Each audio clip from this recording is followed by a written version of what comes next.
राधे राधे। आज हम सुनेंगे कार्तिक मास की कथा अध्याय 11। जिसको जप कर जीव हो भवसागर से पार, 11वें अध्याय का कमल करे विस्तार। एक बार सागर पुत्र जलंधर अपनी पत्नी वृंदा सहित असुरों से सम्मानित हुआ सभा में बैठा था। तभी गुरु शुक्राचार्य का वहां आगमन हुआ। उनके तेज से सभी दिशाएं प्रकाशित हो गईं। गुरु शुक्राचार्य को आता देखकर सागर पुत्र जलंधर ने असुरों सहित उठकर बड़े आदर से उन्हें प्रणाम किया। गुरु शुक्राचार्य ने उन सबको आशीर्वाद दिया। फिर जलंधर ने उन्हें एक दिव्य आसन पर बैठाकर स्वयं भी आसन ग्रहण किया। फिर सागर पुत्र जलंधर ने उनसे विनम्रता पूर्वक पूछा, हे गुरुजी, आप हमें यह बताने की कृपा करें कि राहु का सिर किसने काटा था। इस पर दैत्य गुरु शुक्राचार्य ने विरोचन पुत्र हिरण्यकश्यपु और उसके धर्मात्मा पौत्र का परिचय देकर देवताओं और असुरों द्वारा समुद्र मंथन की कथा संक्षेप में सुनाते हुए बताया कि जब समुद्र से अमृत निकला तो उस समय देवरूप कर राहु भी पीने बैठ गया।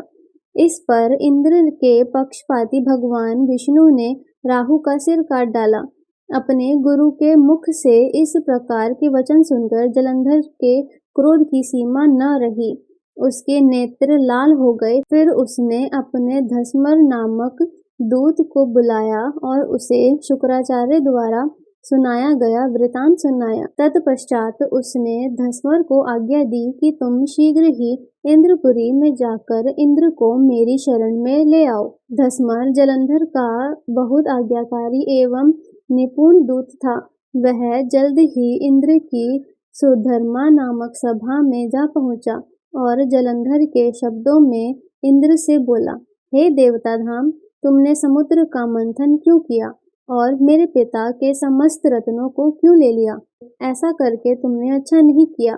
यदि तू अपना भला चाहता है तो उन सब रत्नों एवं देवताओं सहित मेरी शरण में आ जा, अन्यथा मैं तेरा राज्य का ध्वंस कर दूंगा। इसमें कुछ भी मिथ्या नहीं है। इंद्र बहुत विस्मित हुआ और कहने लगा, पहले मेरे भय से सागर ने सब पर्वतों को अपनी कुक्षी में क्यों स्थान दिया और उसने मेरे शत्रु दैत्यों की रक्षा क्यों की? इसी कारण मैंने उनके सब रत्न हरण किए हैं। मेरा द्रोही सुखी नहीं रह सकता, इसमें संदेह नहीं। इंद्र की ऐसी बात सुनकर वह दूत शीघ्र ही जलंधर के पास आया और सब बातें कह सुनाई। उसे सुनते ही वह दैत्य मारे क्रोध के अपने ओष्ठ फड़फड़ाने लगा और देवताओं पर विजय प्राप्त करने के लिए उसने उद्योग आरंभ किया। फिर तो सब दिशाओं पाताल से करोड़ों दैत्य उसके पास आने लगे।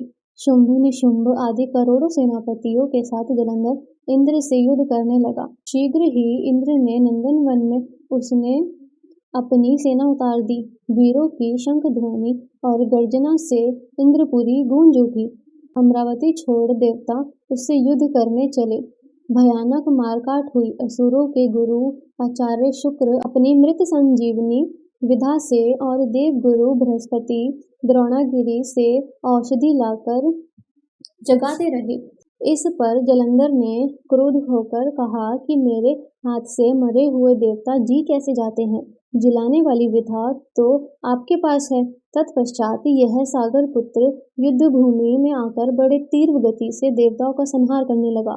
जब द्रोणाचार्य जी औषधि लेने गए तो द्रोणाचल को उखड़ा हुआ शून्य पाया। वह भयभीत हो देवताओं के पास आए और कहा कि युद्ध बंद कर दो, जलंधर को अब नहीं जीत सकोगे।